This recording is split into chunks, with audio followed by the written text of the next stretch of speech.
வணக்கம். மனிதவடிகள் பத்திரிகை ஆசிரியர் மனிதவடிகள் மோகன்.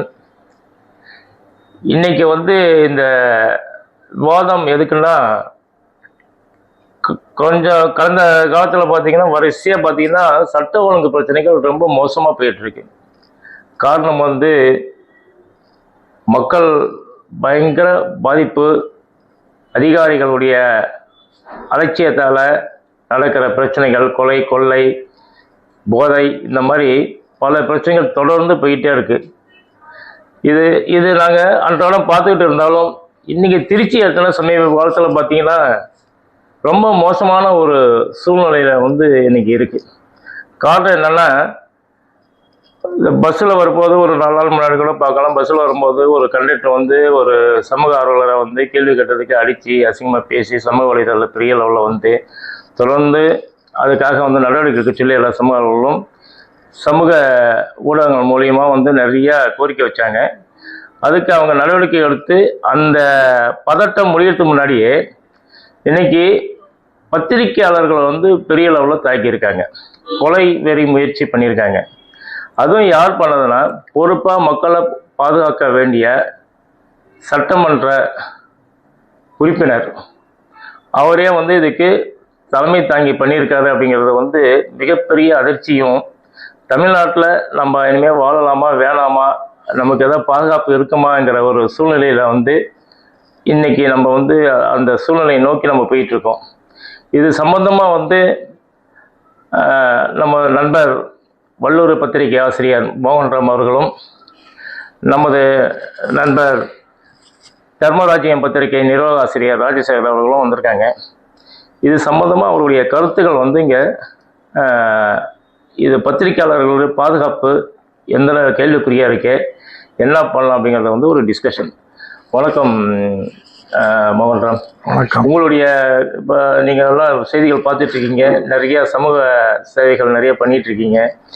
சமூக பிரச்சனைகளை தைரியமாக நம்ம முன்னோக்கி எடுத்துக்கொண்டு போயிட்டுருக்கும்போது, இப்போ இந்த பிரச்சனையை பற்றி நீங்கள் என்ன யோசிக்கிறீங்க? இங்கே பார்த்து கொண்டிருக்கும் அனைவருக்கும் ஒன்றை சொல்லிக்கொள்ள விரும்பிக் கொள்கின்றேன். நாங்கள் பார்த்தீங்கன்னா, என்னுடைய பேக்ரவுண்ட் என்னன்னு பார்த்தீங்கன்னா, நான் டிராபிக் ராமசாமி அவர்களோட பின்னணியில் வந்தவன்.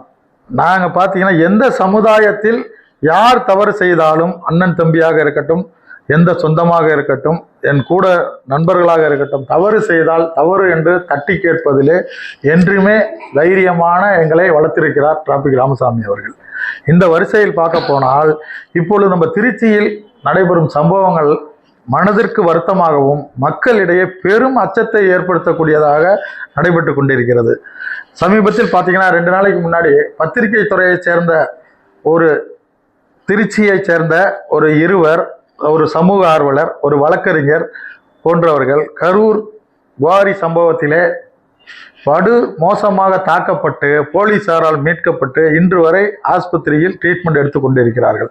இது தமிழகம் முழுவதும் அனைத்து அரசியல் கட்சிகளும், அனைத்து பத்திரிகை சங்கங்கள், பத்திரிகையாளர்கள் பல பேர் பார்த்தீங்கன்னா எதிர்ப்பு தெரிவித்து கண்டனம் தெரிவித்துக் கொண்டிருக்கிறார்கள். ஆனால் இது போன்ற தமிழகம் முழுவதும் உள்ள பத்திரிகையாளர்களுக்கு வெறும் கண்டனத்தை மட்டும் தெரிவித்துவிட்டு அதோடு அவர்களது கடமை முடிந்து விட்டதென அரசியல்வாதிகளும் பத்திரிகை சங்கங்களும் பத்திரிகையாளர்களும் நினைத்து ஒதுங்கி போய்விடுகின்றனர்.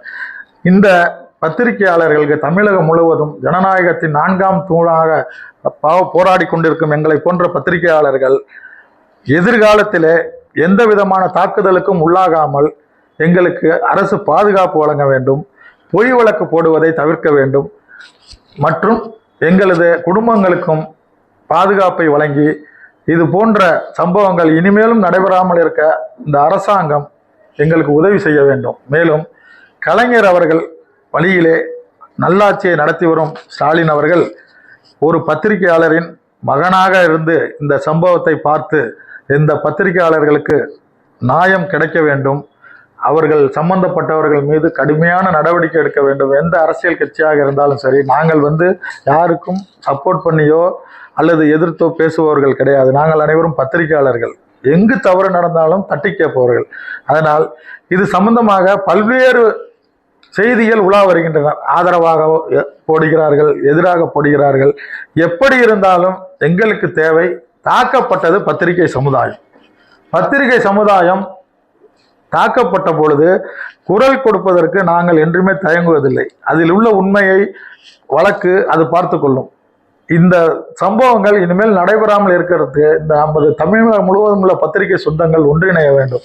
இது சம்பந்தமாக இப்பொழுது நாங்கள் இது என்ன இதுவரைக்கும் நடந்து கொண்டிருக்கிறது, இது எப்படி இந்த வழக்கு திசை திருப்பி செல்கிறது என்றெல்லாம் இப்பொழுது நமது தர்மரட்சகன் பத்திரிகை ராஜசேகர் அவர்கள் நினைக்கிறார். ராஜசேகர் ஒரு செய்திகள், அந்த சுடலை கண்ணன் அப்படிங்கிறவர் வந்து ஒவ்வொரு இடத்துலையும் கேஸை போட்டு அங்கே காசாக்கிற வேலைகள் பண்ணிட்டு இருக்காரு அப்படிங்கிற மாதிரி ஒன்று சொல்லிட்டு இருந்தாங்க. அவர் வந்து பேரம் பேசி இவங்க 1 கோடி ரூபா தரதா சொல்லி அவங்க வர வச்சிருக்காங்க. ஆக்சுவலாக வந்து இந்த இல்லை ஒரே ஒரு பிரச்சனை, நான் வந்த விஷயம் சொல்லிட்டு அது உங்களுடைய கருத்துக்கள் சொல்லுங்க. வந்த உடனே அவங்க என்ன பண்ணியிருக்காங்கன்னா, காரில் வந்துட்டு சும்மா இல்லாமல் ஒரு வக்கீலையும் ஒரு குமாஸ்தையும் குளித்தலில் கூப்பிட்டுக்கிட்டு இந்த பத்திரிக்கையாளர் 2 பேரையும் கூப்பிட்டுக்கிட்டு போயிருக்காங்க. போன இடத்துல அவங்க பிரச்சனை ஆகி அடிச்சிருக்காங்க. அடிச்சதில் அவங்க தப்பிச்சு போயிட்டாங்க, இவங்க தான் மாட்டிட்டாங்க, இவங்களை வச்சிருக்கும் போது தான் வந்திருக்காங்கன்னு சொல்லிட்டு ஒரு செய்தி பரவலாக வந்திருக்கு. அதை பற்றி நீங்கள் என்ன சொல்கிறீங்க? இல்லை, என்ன பத்தளவு இதில் முக்கியமாக கவனிக்க வேண்டியது ஒரு ஆளுங்கட்சி சட்டமன்ற உறுப்பினர். இப்போ அவர் அராஜக போக்கு எடுத்தது முதல் தவறு. ஒரு சட்டப்படியை அணுக வேண்டியது. யார் பக்கம் சரி தவறு என்பதை விட்டுருங்க, சமூக ஆர்வலருக்கு எல்லை இல்லை. அடுத்து திருச்சியை சேர்ந்தவருங்க இன்னைக்கு திராவிட முன்னேற்ற கழகத்தை சேர்ந்த ஆதரவாளர்கள்லாம் இன்னைக்கு இணையதளங்கள் என்ன சொல்றாங்க, இவங்க கரூருக்கு ஏன் போகணும் அப்படின்னு நீங்க கேள்வியே அவர் கரூருக்கு இங்க போறதுக்கு காரணம் ஸ்ரீரங்க தொகுதி சட்டமன்ற உறுப்பினர் என்பது இங்கே வந்துடும், எல்லாருக்கும் தெரியும். திருச்சி மக்களை வந்து முட்டாளாக்க முடியாது. இணையதளங்கள்ல என்னதான் முட்டு கொடுத்தாலும் தவறை நியாயப்படுத்த முடியாது. அடுத்து அங்க வந்து பேரம் பேசியிருக்காங்கன்னா ஏதோ ஒரு தவறு இருக்கு, அவ்வளவுதான். அந்த இடத்துல ஏதோ ஒரு மிகப்பெரிய தவறு இருக்கு அப்படின்னா ஏற்கனவே நீதிமன்றத்துல வந்து அந்த சீல் வைக்க சொல்லி 25 கோடி ரூபா பத்திரிகைகளெல்லாம் செய்தி வாசிக்கப்பட்டிருக்கு. அவர் வந்து அடாவடியா இருந்திருக்காரு. கிட்டத்தட்ட ஒரு 60 பேர் சேர்ந்து மிகப்பெரிய தாக்குதல் கொடுத்திருக்காங்க அப்படிங்கிறது நியாயப்படுத்த முடியாது. அதை விட முக்கியமா ஒரு பத்திரிகை துறை மக்களுக்கு கையெழுத்து சொல்லக்கூடிய ஒரு பணியை செய்யக்கூடிய ஒரு தாக்குதல் நடத்துகிறார். இது வந்து நம்ம வேதனை மட்டுமே இல்லை, இது மிகப்பெரிய வருத்தம் அளிக்குது. இது பொறுப்புணர்வு உள்ள சட்டமன்ற உறுப்பினர் செய்தது தவறு, பேராளர். இதை நடக்கக்கூடாது என்பதுதான் எல்லாருடைய கருத்து. இதுல அந்த கோர்ட்டு வந்து சீல் வைக்க சொல்லி ஆர்டர் போட்டிருக்கு. ஆனா இது வரைக்கும் வந்து ஒரு மாவட்ட ஆட்சியர் பொறுப்பாக இருந்து செய்ய வேண்டிய விஷயங்கள் அதிகாரிகள் வந்து அலட்சியத்தால செய்யல இல்லைங்களா? காரணம் வந்தோன்னா ஆளுங்கட்சியா இருக்கு, அவங்க எதிர்த்து நம்ம எந்த வேலையும் செய்ய முடியாதுங்கிற ஒரு சூழ்நிலை அதிகாரிகள் கை கட்டி போட்டு வச்சிருக்காங்க. இல்ல இதுல சமூக ஆர்வலர்கள் தான் இந்த பிரச்சனையை வந்து கையில் எடுக்கணும். இதை சம்பந்தமா நான் ஒரு கருத்தை சொல்றேன் மக்களுக்காக. என்னன்னா, கரூர் மாவட்டத்தை பொறுத்த வரைக்கும் இப்ப நீங்க கிருஷ்ணராயபுரம், தோகைமலை, மணப்பாறையில இருந்து அந்த கரூர் பெல்ட் இது வரைக்கும் பாத்தீங்கன்னா கொங்கு பெல்ட் வரைக்கும் கிட்டத்தட்ட ஒரு 150 குவாரி இருக்கு. 150 குவாரிக்கும் யார் ஓனர் என்று பார்த்தால் பின்னணியை ஒன்று விஜயபாஸ்கரா இருக்க வேண்டும் புதுக்கோட்டை, அல்லது கரூர் செந்தில் பாலாஜியாக இருக்க வேண்டும், அல்லது இவரு நமது ஸ்ரீரங்கம் தொகுதி எம்எல்ஏ வந்து ஒரு 4-5 குவாரி வச்சிருக்காரு அந்த ஏரியாவில். பல முதலைகள், அரசியல் முதலைகள் 150 குவாரிகளிலும் விதிமீறி தொடர்ந்து எடுத்துக்கொண்டுதான் இருக்கின்றன. இன்று இந்த பிரச்சனைக்கு காரணம் எம்எல்ஏ குவாரியில விதி நடந்துருச்சுங்கிறதுனால இது பரபரப்பா பேசப்படுகிறது. ஆனால் 150 குவாரிகளிலும் கரூரில் கனிம வளங்கள் தோண்டப்பட்டு இனிமேல் கரூர் பாலைவனமாக ஆகி கொண்டிருக்கிறது. அமராவதி ஆறு எங்கே போனதென்றே தெரியவில்லை. என்ன அது போன்று இன்னைக்கு இந்த பிரச்சனையில எம்எல்ஏ குவாரி மாட்டிக்கிச்சு. செந்தில் பாலாஜி குவாரியில என்ன நடக்கலையா, இல்ல விஜயபாஸ்கர் குவாரியில நடக்கலையா? இதெல்லாம் வந்து இந்த கனிம வளத்துறையும் காவல்துறையும் இதை கண்காணிக்க வேண்டிய வருவாய்த்துறை, பசுமை தீர்ப்பாயம் அனைத்துமே கண்ணை கட்டி வேடிக்கை பார்த்து கொண்டிருக்கின்றன. பசுமை தீர்ப்பாயத்தோட தீர்ப்பு பார்த்தீங்கன்னா கரூர் மாவட்டத்தில் இருக்க 85 குவாரிகளை இழுத்து மூட சொல்லியிருக்காங்க. ஆனா இதுவரைக்கும் அந்த காவல்துறையோ கனிம வளத்துறையோ மாவட்ட ஆட்சித்தலைவரோ அந்த நடவடிக்கையில இறங்கவே இல்லை. இவங்க பாட்டுக்கு அங்க குவாரி வேலை செஞ்சுட்டு தான் இருக்கு. இதை எப்படி தெரிஞ்சுக்கணும்னா சமூக ஆர்வலர் தான் இதை தெரிவிக்கிறாங்க மக்கள்கிட்ட. அவங்கதான் ஆர்டிஐல போட்டு பசுமை தீர்ப்பாயம் தடை வாங்கியிருக்கு, இதை நிறுத்த சொல்லியிருக்கு, விதிமீறல் நடக்குது, இங்க பாலைவனமாக போகுதுன்னு சொல்றாங்க. அப்படி இருக்கும்போது ஒரு திருநெல்வேலியிலேருந்து ஒரு சமூக ஆர்வலர் வந்து மிரட்டி இது மாதிரி ஒரு சட்டமன்ற உறுப்பினரை பணம் கேட்டு மிரட்டுகிறார் என்பதெல்லாம் இந்த காலத்தில் நடக்காத ஒன்று. இப்போ வந்து இதுக்கு பாருங்க, இப்போ மெட்ராஸ்ல வழக்கு போட்டிருக்காங்க. அதாவது இதை நமது மரியாதைக்குரிய நேரு அவர்கள் மீது அமலாக்கத்துறை கொடுத்ததை எஃப்ஐஆர் போடுங்கன்னு. அதுக்கு அந்த நீதிபதியும் அந்த தரப்பு அரசு தரப்பு வைக்கல என்ன சொல்லியிருக்காரு, கேஸ் போட்டவங்க கொலை குற்றம் பின்னணி உள்ளவர்கள், அவர்களை விசாரியுங்கள், அது வரைக்கும் இந்த கேஸை இது பண்ணக்கூடாதுங்கிற அளவுக்கு சூழ்நிலை இன்று நீதிமன்றத்தில் நடந்து கொண்டிருக்கின்ற நேரத்தில் ஒரு திருநெல்வேலியில் இருந்து வந்தவர் இது தமிழ்நாடு ஃபுல்லா கோரிகள் நடத்துவர்கிட்ட போய் ஏமாத்தி காசு வாங்கி பொழப்பு நடத்துறாருங்கிறது ஒரு மிகப்பெரிய தவறு. ஆளுங்கட்சியாக இருக்கக்கூடியவர்கள் அவரை குண்டர் சட்டத்தில் போட்டிருக்க வேண்டும். அவர் மீது தவறு இருந்தால் தமிழகம் முழுவதும் அரசியல்வாதிகள் தவறு செய்த குவாரிகளில் தான் அவர் செல்லிட்டார் என்றால் உடனடியாக அவர் காவல்துறையிடம் ஒப்படைக்கப்பட்டிருக்க வேண்டும். இல்ல இதுல இது தொடர்ந்து திருச்சி வரை அவரை வரவிட்டது யாருடைய தவறு? நன்றாக சிந்தித்து பார்க்க வேண்டும். இது சமூக ஆர்வலர்கள் என்பவர்கள் தமிழகம் முழுவதும் எங்கு வேண்டுமானாலும் செல்கின்றான். சமூக ஆர்வலர்களுக்கு மட்டும்தான் அந்த விதிமீறல் சம்பந்தமாக அங்கங்கே நடக்கக்கூடிய தெரியும். எப்படின்னா, நாங்க தான் ஆர்டிஐ போடுவோம், அது சம்பந்தப்பட்ட மேல்முறையீடு போவோம், தீர்ப்பாயத்தில் வாங்குவோம். இது வந்து பத்திரிகையாளர்களுக்கு தெரியாது. அந்தந்த ஊர்ல இருக்க சமூக ஆர்வலர்கள் இதை வெளிக்கொண்டு வர வேண்டும் என்கிறதுக்காக அந்த ஏரியாவோட பத்திரிகையாளர்களை கூப்பிட்டு இது மாதிரி லைவ் நியூஸ் கொடுப்பாங்க. அந்த மாதிரி சந்தர்ப்பத்துல இது மாதிரி ஒரு அசம்பாவிதங்கள் நடைபெறுவதற்கு சான்ஸ் உள்ளது. அதுல பல பேர் பணத்துக்காக விலை போறவங்களா இருக்காங்க. அதுக்காக எல்லாருமே சமூக ஆர்வலர்கள் விலை போவார்கள் என்று கூறுவது தவறானது. இது அரசு தரப்பு இரண்டு பக்கமும் உள்ள நியாயத்தை கண்டறிந்து யார் மீது தவறு இருந்தாலும் தைரியமாக சொல்லலாம். இதுல இல்ல இப்ப இதுல என்னன்னா, சட்டத்துக்கு புறம்பா குவாரி போயிட்டு இருக்கு, அதை சீல் வைக்கிறேன்னு சொல்லிட்டு எல்லாம் பண்ணியிருக்காங்க. ஆனா இன்னைக்கு அதை யார் நடவடிக்கை எடுக்க வேணுமோ அந்த அதிகாரிகளோ காம்ப்ரமைஸ் பண்ணி யார் அது பிரச்சனை வராங்களோ இவங்களே ஒரு செட்டில்மெண்ட்லாம் பண்ணிட்டு இருக்காங்க. இதையும் மீறி ஏன் வராங்க? நாங்க தான் மாசம் எல்லாருக்குமே கனிம வள அதிகாரிகள் மூலமா கொடுத்துட்டு இருக்கோமே, அதை தாண்டி இவங்க எதுக்கு இங்க வராங்க அப்படிங்கிற கேள்வி ஒண்ணும் வந்து அங்க கிளம்பி உண்மை தமிழகம் முழுவதும் உள்ளது. எல்லா பத்திரிகையாளர்கள் பல பேர், நான் ஓப்பனா சொல்ல, அதிகாரிகள் பாதுகாப்பா இருக்கின்றேன், அவர்கள் லிஸ்டே வச்சிருக்கிறார்கள். விதிமீறல் குவாரி நடத்துபவர்கள் தமிழகம் முழுவதும் ஒரு லிஸ்டே வைத்திருக்கிறார்கள். யார் யார் பணம் வாங்கியிருக்காங்க, யார் யாருக்கு கொடுக்குறோம், எந்தெந்த அதிகாரி, காவல்துறை, வருவாய்த்துறை, கனிம வளத்துறை எல்லாமே வந்து ஆர்டிஓல இருந்து என்ன எல்லாருமே யார் யாருக்கு பணம் கொடுக்குறோங்கிற லிஸ்டே வச்சிருக்காங்க. ஆனா அவங்க எல்லாம் தைரியமா இதை வெளியிட்டாங்கன்னா இன்றைக்கு இருக்க அரசியல் அமைப்பே கேவலமா போயிடும். இது அரசு வெள்ளை அறிக்கை கொடுக்கணும். இது ஏன்னா அரசு தான் இது நடவடிக்கை எடுக்கணும். ஏன்னா ஊழலுக்கு இன்னொரு ஊழல், இது ரெண்டு விதமான ஊழல். அப்ப அது கனிம வள கொள்ளைக்கு துணை போற மாதிரி தான். அப்ப அது இது வந்து நான் வந்து இதை வந்து மாண்புமிகு முதல்வர் அவர்கள் ஆட்சியில தான் இது நடக்குதுன்னு நான் சொல்லவே இல்லை. இது வந்து எந்த ஆட்சி வந்தாலுமே அரசியல்வாதிகள் குவாரியை எடுத்து கனிம வளத்தை கொள்ளையடிப்பதை கன்னியாகுமரியில் இருந்து சென்னை, திருவள்ளுவர்ல இருந்து எல்லாமே செஞ்சுட்டு இருக்காங்க. இது உண்மை, எல்லாத்துக்கும் தெரியும், கண்ணுக்கு தெரியும், எல்லா பத்திரிகையும் தெரியும், எல்லா பத்திரிகை சங்கத்துக்கும் தெரியும். டெய்லி பத்திரிகையில இருந்து, வார பத்திரிகையில இருந்து, பெரிய பெரிய இவங்கள்ல இருந்து, ஆணையத்துல இருந்து எல்லாத்துக்கும் தெரியும். ஆனா இதை ஏன் தடுக்க தவறுறாங்க? இல்ல இந்த ஆட்சியில தான் அதிகமா இருக்கு. ஏன்னா இவங்க தேர்தலுக்கு முன்னாடியே நம்ம வந்து செந்தில் பாலாஜி சொன்னார், மணல் கொள்ளைக்கு வந்து நாங்க வந்தா உடனே ரீச் எல்லாம் திறப்போம். இன்னைக்கு மணல் கொள்ளை தான், கரூர்னாலே மணல் கொள்ளை தான் பெருசா பேசப்படும். தமிழ்நாடு முழுக்க மணல் கொள்ளை அதிகமாக நடந்துட்டு இருக்கு. இன்னைக்கு கரூர் மட்டுமே இல்லை, இன்னைக்கு பெரம்பலூர், திருநெல்வேலியும் இல்லை, தமிழகம் முழுக்க இருக்கக்கூடிய கனிம வளங்கள் அனைத்தும் சுரண்டப்படுகின்றன.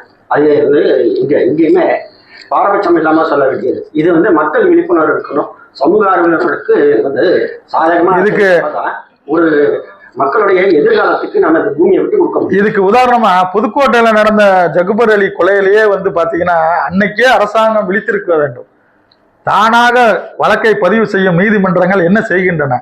இன்னைக்கு அவர் போன்ற பல பேர் கொல்லப்பட்டிருக்கார்கள். இன்னும் அவரு செத்ததுக்கு அப்புறம் கூட இன்னும் பல பேர் நிறைய மிரட்டல் பண்ண முடியாம வீடு தேடி வந்து மிரட்டுறது. ஒரு காவல்துறையில போல் புகார் சொன்னால் அடுத்த நிமிடமே வீட்டிற்கு அத குவாரியை சேர்ந்தவர்கள் வருகிறார்கள் மிரட்டுவதற்கு. ஒரு காவல்துறை பாதுகாப்புல நீதிமன்றத்தில் வழக்கு போட்டால் அந்த அடுத்த நிமிடமே வீட்டுக்கு வருகிறார்கள். அது போன்று சமூக ஆர்வலர்களும் தொடர்ந்து மிரட்டப்பட்டு கொலை முயற்சி ஈடுபடுகிறார்கள். அதெல்லாம் பாத்தீங்கன்னா இந்த விஷயத்துல பாத்தீங்கன்னா பத்திரிகையாளர்கள் ஒரு நியாயமான ஒரு செய்தியை வெளியே கொண்டாடுறப்ப பாத்தீங்கன்னா இதுல ஜாதியை கொண்டாடுறான், மதத்தை கொண்டு வரான். இதை பாத்தீங்கன்னா அவங்கிறான், இவங்கிறான், என் மச்சனங்கிறான், மாமங்கிறான், நம்ம ஜாதிக்காரன்னு இந்த பத்திரிகைக்காரன் இருக்கிறான்டாங்கிறான். இதை வன்மையாக கண்டிக்க வேண்டியது. எங்களுக்கு பத்திரிகையாளர்களுக்கு ஜாதியோ மதமோ கிடையாது. யார் தவறு செய்தாலும் எங்கு தவறு நடந்தாலும் அதை வெளிச்சத்துக்கு கொண்டு வர வேண்டியது பத்திரிகையாளரோட கடமை. இதில் சென்னையில் உள்ள பத்திரிகை சங்கங்கள் அனைத்தும் இன்று வாய்மூடி இருப்பது வேதனைக்குரிய விஷயமாகும். உங்களுடைய கருத்து சொல்லுங்க. சொல்லுங்க. இல்ல இப்ப பத்திரிகையாளர் எல்லா இடத்துலயும் பாதிக்கப்பட்டு இருக்காங்க. குவாரிகள் வந்து தமிழகம் முழுவதுமே வந்து சட்டத்துக்கு புறமா போயிட்டு இருக்கு. ஆனா வந்து இது பழனியாண்டி எம்எல்ஏ அவருடைய குவாரியில தான் வந்து இந்த பிரச்சனை வந்து பெரிய இஷ்யூவா வருதுன்னா இதுக்கு என்ன காரணம்? அது வந்து ஆளுங்கட்சியினுடைய சட்டமன்ற உறுப்பினர் என்பதனால இன்னைக்கு வந்து தேர்தல் மூலாதாரமாக இந்த பிரச்சனை வெடிச்சிருச்சு. இல்ல இந்த வந்து தேர்தல்ல வந்து வர தேர்தலில் அவருக்கு சீட்டு கொடுக்க அவருக்கு வந்து பெயரை கெடுக்கணுங்கிறதுக்காக ஒரு களங்கத்தை ஏற்படுத்துறதுக்காக இந்த மாதிரி ஒரு கேள்வி பண்ணாங்களா அப்படிங்கிற ஒரு சந்தேகமும் வருது. இல்ல அவர் மேல பல குற்றச்சாட்டுகள் இருக்கு. இது மட்டும் கிடையாது. கோயில் நில அபகரிப்புல இருந்து பல்வேறு ஸ்ரீராம் தொகுதிக்கு ஒண்ணு பெருசா எதுவுமே செய்திடலாம். இல்ல அதுல பல்வேறு குற்றச்சாட்டுகள் இருக்கு. அதுல அந்த கட்சிக்குள்ளேயே அவருக்கு எதிரானவர்கள் இருக்கிறார்கள். பல கருத்துக்கள் இருக்கு. அவருக்கு கூட பேசினது அதை பெருசா எடுத்துக்க வேணாம். இப்ப எலெக்ஷன்னால பழனியாண்டியை பூதாகரமாக்கி விட்டார்கள். நாங்கள் சொல்லுவது என்னவென்றால் பத்திரிகையாளர்கள் பழனியாண்டியை இந்த பிரச்சனையில் பழனியாண்டி இருக்கட்டும், அவர் எம்எல்ஏ சட்டமன்ற உறுப்பினர், மரியாதைக்குரிய சட்டமன்ற உறுப்பினர், அவர் இந்த எலெக்ஷனுக்காக எதிர்கட்சிகளோ இல்லை இவளோ பூதாகரமாக கேஸில் மாட்டிவிட பார்க்கிறார் என்று சொல்வதெல்லாம் உண்மை இல்லை. ஏனென்று சொன்னால் அவர் குவாரி வச்சிருக்கிறார், ஓனர், அவர் ஒரு ஓனர். இல்லைன்னு சொல்லுங்க பார்க்கலாம். 25 கோடி ரூபாய் அவருக்கு வந்து நீதிமன்றத்திலே அபராதம் விதிக்கப்பட்டுள்ளது. அது இல்லைன்னு சொல்ல முடியுமா?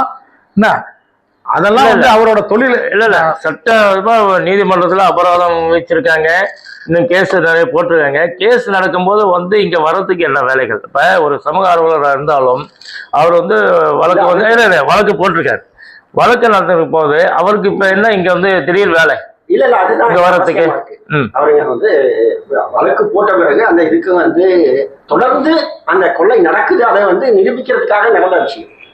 அதை வந்து நீங்க மக்கள்கிட்ட வெளிப்படுத்துவதற்காக, ஏன்னா நீதிமன்றத்துக்கு கொடுக்கக்கூடிய ஒரு விஷயம் வந்த விஷயத்த மக்கள் மத்தியிலையும் கொண்டு வர விஷயத்த சமூக ஆர்வலர் வந்திருக்காங்க, அவ்வளவுதான் விஷயம் தவிர அதுல போய் களங்கம் கற்பிக்கிறதா இல்ல அதுல வந்து உள்நோக்கத்தோட வந்து விட்டு கொடுப்பதா தவறு இல்ல. இதுல இன்னொரு விஷயம் என்னன்னா, இதுக்கு முன்னாடி வந்து புதுக்கோட்டையில ஒரு முக்கிய அரசியல் பிரமுகருடைய குவாரியில போய் இதே மாதிரி பண்ணி ஒரு பெரிய அமௌண்ட் வந்து கைமாறி இருக்கு, வாங்கிட்டு அடுத்தது இது ஒரு ப்ராஜெக்டவே பண்ணிட்டு இருக்காங்க அப்படிங்கிற மாதிரி ஒரு செய்திகள் வருது.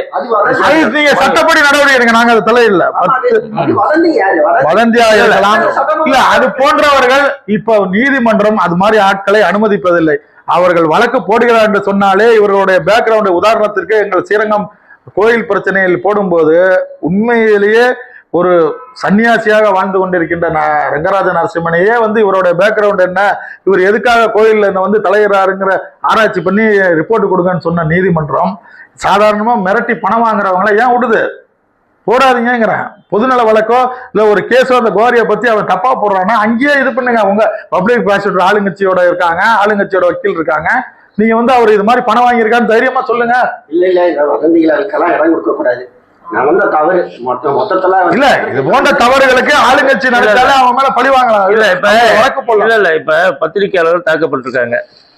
இதுக்கு என்ன நடவடிக்கை கிடைக்கும்? நமக்கு இங்க நியாயம் கிடைக்குமா அப்படிங்கிறது நம்ம எதிர்பார்க்க முடியுமா? அது வந்து பத்திரிகையாளர்களுக்கு இந்த விஷயத்திலே நியாயம் கிடைக்குமா என்பது கேள்விக்குறிதான். ஏனென்று சொன்னால் இந்த விஷயத்தில் தலையிட்டு இருக்கக்கூடியவர் ஒரு சட்டமன்ற உறுப்பினர், மக்கள் பிரதிநிதி, ஒரு ஆளுங்கட்சியினுடைய கட்சிக்கு கெட்ட பெயர் வந்துவிடக்கூடாது என்பத காரணத்துக்காக வழக்கு வேற நபர்கள் மீது போடப்பட்டுள்ளது. ஆனால் இதை பாதிக்கப்பட்ட நிருபர்கள் என்ன சொல்கிறார்கள்? எங்களை தாக்கியது அவர்தான், அவர் மீது முதல் வந்து வழக்கு போடுங்கள் என்று இன்னும் நிற்கிறார்கள், ஆஸ்பத்திரியில் ட்ரீட்மெண்டில் இருக்கிறார்கள். நாங்கள் என்ன சொல்கிறோம்? தமிழகம் முழுவதும் உள்ள பத்திரிகையாளர்கள் இது போன்ற ஒரு அரசியல் கட்சி தலைவர்களே நேர வந்து ஒரு பத்திரிகையாளரை தாக்குகிறார்கள் என்று சொன்னால் நாளை இந்த 2026 எலெக்ஷனில் எப்படி நாங்கள் போய் செய்திகளை சேகரித்து மக்களிடையே கொண்டு செல்ல முடியும் என்பதை சிந்தித்து. இதுல இன்னொரு புகார் வந்திருக்கு. என்னன்னா, குளித்தலை ஸ்டேஷன்ல வந்து தாக்கிட்டாங்கன்னு ஒரு கதிரவன் பத்திரிகையாளர் வந்து புகார் கொடுத்துருக்காங்க. அவங்க சைட்லயும் 3 பேர் இவங்க தாக்கிட்டாங்கன்னு சொல்லிட்டு 5 பேர் புகார் கொடுத்திருக்காங்க. இதெல்லாம் நம்ம யோசிக்க வேண்டிய விஷயம் பாருங்க. அவங்க 50 பேர், இவங்க 2 பேர், அவங்க வந்து தாக்குனாங்கன்னா நம்ம ஏத்துக்க முடியும். பட் இவங்க வந்து தாக்கி 5 பேர் அந்த புகார் வந்து நம்ம எந்த அளவுக்கு ஏத்துக்க முடியும்? கரூர் மாவட்ட காவல்துறை கொடுத்த ரிப்போர்ட் நான் வச்சிருக்கேன். என்ன சொல்லியிருக்காங்கன்னா, இவங்க மேல 5 பேர் மேல கேஸ் போட்டிருக்காங்க. வாக்குவாதம் நடந்து தகராறு முத்திருச்சுன்னு தான் போட்டிருக்காங்க. எந்த இடத்திலயுமே இவர்கள் பணம் கேட்டு மிரட்டினார்கள் என்று போடவே இல்லை. காவல்துறையோட எஸ்பியோட ஆபீஸ்ல இருந்து இது வந்திருக்கு கேஸ். விஷயம் என்னன்னா, ஆனா இப்ப அவங்க திசை திருப்புறதுக்காக இவங்க வந்து பணம் கேட்டு மிரட்டினாங்க, அதனால அடிச்சோம். அத நீ அந்த எஃப்ஐஆர்ல இல்ல இப்ப அந்த பிரச்சனை இவங்க அந்த பத்திரிகை ரிப்போர்ட் இவங்க 2 பேரும் பணம் கேட்டு மாட்டாங்கலாம் கிடையாது. ஆக்சுவலா வந்து நெல்லையில இருந்து வந்தவர் வந்து டீல் பேசிட்டு அவருக்கு சப்போர்ட்டா இவங்க போனப்ப அடி வாங்கியிருக்காங்க. அவங்க இவங்க பாதிக்கப்பட்டாங்க, அவங்க தப்பிச்சுட்டாங்க அப்படிங்கிறது தான். இப்ப இவங்களுக்கு வந்து சப்போஸ் அந்த நிலையில இருந்து வந்தவர் வந்து ஏதோ டீல் பேசி முடிச்சிருந்தா இவங்களுக்கு ஒரு பணம் கிடைச்சிருக்கும். அதுவும் இல்லாம இவங்க போறதுக்கு முன்னாடியே வந்து அவங்க நியூஸ் 7 சேனல்ல வந்து தலைமையில வந்து சொல்லி பர்மிஷனோட தான் போயிருக்காங்கிறதா வந்து ஒரு இது சொல்றாங்க, வெளியிட்டிருக்காங்க. அவரு அங்க நடந்த சம்பவங்கள் இப்ப நம்ம 3 பேரும் என்ன கோரிக்கைய அரசாங்கத்திட்டம் மக்கள்கிட்ட கொண்டு போறோம்னா, ஒரே இறுதி இது என்னன்னா, தமிழகம் முழுவதும் உள்ள பத்திரிகையாளர்களின் இந்த விவாதத்திலே பல கருத்துக்களை சிறிய அளவிலே பகிர்ந்து கொண்டோம். இது இன்னும் பல வடிவிலே இருக்கின்றது, தொடரும்.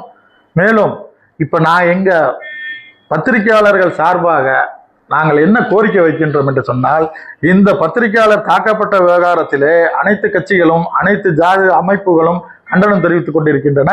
நேரடியாக வந்து பார்த்து கொண்டும் ஆறுதல் சொல்லிக் கொண்டிருக்கிறார்கள். ஆனால் இத பத்திரிகையாளரின் மகன் என்று சொல்லிக்கொண்டு ஆட்சி நடத்தி கொண்டிருக்கும் மரியாதைக்குரிய எங்களது முதல்வர் அவர்கள் அவர் சம்பந்தப்பட்ட அமைச்சர்களோ அந்த தொகுதி எம்பிக்களோ எம்எல்ஏக்களோ இது சம்பந்தமாக ஒரு அறிக்கை கூட எங்களுக்காக விடவில்லை என்று சொல்லும் பொழுது மிகவும் வருத்தமாக இருக்கிறது. இதை வந்து நீங்கள் வந்து ஆளுங்கட்சிக்கு கெட்ட பெயர் என்று பார்க்க வேண்டாம். பத்திரிகையாளர்கள் என்று மனது நோய்கிறார்களோ அன்று ஆட்சி மாற்றத்துக்கே அடிவகுத்து விடும் என்பதை முதலில் தெரிந்து கொள்ள வேண்டும். பத்திரிகையாளர்களை நியாயமா நடவடிக்கை எடுங்க. அதாவது பொய் வழக்கு போடாம இது மாதிரி அவங்க தப்பு பண்ணியிருந்தாலும் நீங்க எங்கள்கிட்ட ஒப்படைச்சிருக்கணும். ஒரு சட்டமன்ற உறுப்பினர் என்ன செய்திருக்கணும், அந்த குவாரியில் அவங்க பணம் கேட்டு மிரட்டுறாங்கன்னே இவர் சொல்றாருன்னு வச்சுக்கோங்க, அவர் என்ன செஞ்சிருக்கணும், தன்னுடைய அதிகாரத்தை பயன்படுத்தி மாவட்ட எஸ்பியை வரவழைத்திருக்க வேண்டும், அல்லது டிஎஸ்பியை வரவழைத்து அவர்களை ஒப்படைத்திருக்க வேண்டும். ஆனால் இந்த பிரச்சனையில் நடந்தது என்னவென்று சொன்னால், மாவட்ட எஸ்பிக்கு இவர்கள் அடிபட்டவர்கள் புகார் கொடுத்து மீட்பு படை வந்து அவர்களை மீட்டு குளுத்தலை காவல் நிலையத்திற்கு சென்றுள்ளது. அப்ப யார் மீது தப்பு இருக்கு? இவர் சட்டமன்ற உறுப்பினர் அல்லவா முதலில் காவல்துறைக்கு சென்றிருக்க வேண்டும். தனக்கு முன்னோடியாக அவரல்லவா சென்று அவரது அதிகாரத்தை பயன்படுத்தி இவர்களை உள்ளே வைத்திருக்க வேண்டும், வழக்கு போட்டிருக்க வேண்டும். என்னை மிரட்டி பணம் வாங்கிறார்கள் என்று சொல்லி. இதில் 2 பக்கமும் உள்ள நியாய அநியாயங்களை பற்றி பேசுவதற்கு இது நேரம் இல்லை. தாக்கப்பட்டவர்களுக்கு உயர்தர சிகிச்சை அளிக்க வேண்டும், அவர்களுக்கு தமிழக அரசு நிவாரணம் வழங்க வேண்டும். எங்களுக்கு வழக்கு போடுவீர்களோ இல்லை நடவடிக்கை எடுப்பீர்களோ அது தேவையில்லை. இதன் மேல் தமிழகத்திலே பத்திரிகையாளர்கள் இது போன்று தாக்கப்படக்கூடாது என்பதே ஒரு பத்திரிகையாளரின் மகனாக ஆட்சி நடத்தும் மாண்புமிகு முதல்வர் அவர்களை இதன் மூலம் தாழ்மையுடன் கேட்டுக்கொள்கின்றேன். வழக்கெல்லாம் கண்டிப்பாக போடணும். இந்த சம்பவத்தை வந்து அப்படியே கண்ணு காணாம போக முடியாது. ஏற்கனவே பல சமூகங்கள் கொல்லப்படுறது, இந்த மாதிரி பத்திரிகையாளர் தாக்கப்படுவதெல்லாம் வந்து சமூகத்தில் இருக்கிறது வந்து ஒரு பேராபத்து. அதுவும் அனைவருக்குமான முதல்வர் என்று சொல்லி கொண்டு மெரினாவில் பேனா சின்னம் வைக்கக்கூடியவர் இந்த பத்திரிகையாளர்களுக்கு இந்த இழைக்கப்பட்ட அநீதிக்கு சரியான வழக்கு பதிவு ஒரு நியாயத்தை கொடுக்கணும் அப்படிங்கிறதே நம்ம கோரிக்கை. நாம அதான் வலியுறுத்துறோம். நம்ம வலியுறுத்துறது வந்து பத்திரிகை சுதந்திரத்தையும் அனுகாக்கக்கூடிய ஜனநாயகத்தை பாதுகாக்கக்கூடிய இல்ல அவர்களுடைய கருத்துக்களையும் நீங்க மக்கள்கிட்ட கொண்டு போய் அவங்களுடைய நற்பனையை கூட கொண்டு போய் செலுத்துறதே இந்த பத்திரிகை துறை தான். உலகம் முழுக்க இருக்கக்கூடியது கூட பத்திரிகை தான். ஆனா எல்லாருக்கும் இப்ப இடையில இருக்கிறது. அப்படிப்பட்ட பத்திரிகை துறையை வந்து இவங்க வந்து தாக்கப்பட்டதை வந்து அவங்க கண்டனம் தெரிவிக்கணும். கண்ணு காணாமல் இருப்பது, ஒரு பதில் சொல்லாமல் இருக்கக்கூடிய அமைச்சர், முதலமைச்சர், அனைத்து கட்சிகளும் பதில் சொல்லிட்டு இருக்கும் போது இவங்க கண்ணு காணாமல் இருப்பது வேதனை அளிக்கிறது. பொய் வழக்கு போடுவதை நிறுத்த வேண்டும். தமிழகத்தை பொறுத்த வரைக்கும், இந்த ஆட்சியை பொறுத்த வரைக்கும் பத்திரிகையாளருடைய விளம்பரங்கள், பத்திரிகையாளருடைய செய்திகள் தான் வந்து இந்த ஆட்சியை காப்பாத்துதுன்னு சொல்லிட்டு இருக்காங்க. இவங்க வந்து திட்டங்கள் அனௌன்ஸ் பண்ணாலும் சரி, எது பண்ணாலும் சரி, பத்திரிகை விளம்பரங்கள் தான் ஹெவியாக வந்துட்டு இருக்கு. ஸோ பத்திரிகையை வச்சு தான் ஒரு ஆட்சியை வந்து ஒரு பெரிய லெவலில் ஒரு நற்பெயர் வாங்கிட்டு இருக்கிற இந்த காலகட்டத்தில் அந்த பத்திரிகையாளர்களே வந்து அடித்து துன்புறுத்தி அவங்கள வந்து ஒரு மக்களை பாதுகாக்க வேண்டிய ஒரு சட்டமன்ற உறுப்பினரே வந்து அது நமக்கு மக்கள் பாதுகாப்புக்கு முன்னோர் உதாரணமாக இருக்கணுமே தவிர, அதை விடுத்து அவங்களை வந்து தாக்குறதுங்கிறது வந்து சட்டத்துக்கு புறமா போகிறதுங்கிறது வந்து பத்திரிகையாளர்கள் முறையில் நாங்கள் வந்து கடுமையாக கண்டனம் தெரிவிச்சுக்கிறோம். அதில் வந்து எந்த மாற்றமும் கிடையாது. பத்திரிகை துறைக்கு களங்கம் மட்டும் இல்லை, கண்டனம், எங்களுடைய கண்டனம் தொடர்ந்து எல்லா இடத்துலையும் இதே தான். பத்திரிகையாளர்கள் வந்து என்னதான் பண்ணாலும் அவங்கள வந்து அடிக்கிறது தாக்குறது கேட்டால் அவங்க போய் பணம் கேட்டு பத்திரிகைன்னு போய் விசாரிக்க போனால் கூட அவங்கள பிடிச்சிக்கிட்டு பணம், ஏன்னா அதிகாரிகள் பூரா அவங்க பத்திரிகைகளுக்கு கூட வந்தாலும் சரி அவங்களுக்கு ஆப்போசிட்டாக தான் இருக்காங்க.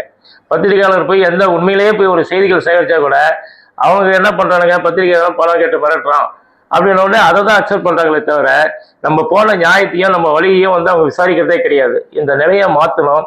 இந்த கண்டனம் தெரிவித்து இனிமையாவது பத்திரிகையாளர்கள் வந்து பாதுகாப்பாக இருக்கிறதுக்கு ஒரு உணர்வுபூர்வமான நடவடிக்கை இந்த அரசு எடுக்கணும்னு கேட்டுக்கிட்டு இவங்களுக்கு பாதிக்கப்பட்டவங்களுக்கு நிவாரணமும் கொடுத்து வழக்கு வந்து பதிய வேண்டும் என்று கேட்டு இந்த விவாத முடிச்சுக்கலாம். அவர் மீது ஒரு நடவடிக்கை முதலமைச்சர் எடுக்கணும். நன்றி, வணக்கம்.